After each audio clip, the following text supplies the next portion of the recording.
নমস্কার বন্ধু, আমার অ্যাস্ট্রোক্রিস্টান চ্যানেলে সবাইকে স্বাগতম।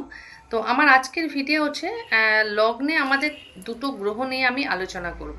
ঠিক আছে, যে দুটো গ্রহ কি কি? শনি গ্রহ আর কেতু গ্রহ।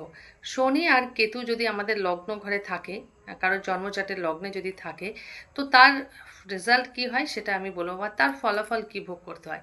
কারণ লগ্নে যদি কেতু থাকে তাদের কিন্তু বিয়ে থেকে, কেরিয়ার থেকে সব কিছু কিন্তু দেরি করে লেট হয়ে যাবে।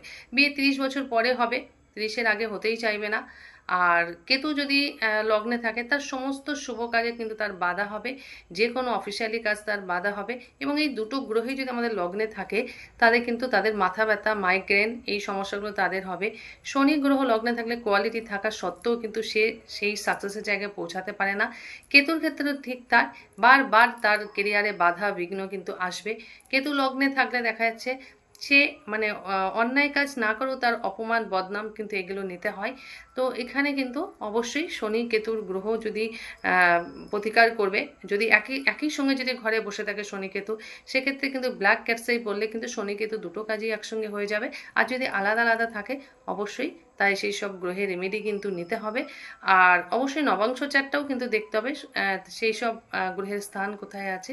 তো এই সব কিছু কিন্তু একটা অভিজ্ঞ জ্যোতিষী দেখিয়ে এবং তার মতামত নিয়ে তারপরে কিন্তু রেমেডি ধারণ করবে। তো ভিডিওটা ভালো লাগলে অবশ্যই শেয়ার করে দেবে। ধন্যবাদ।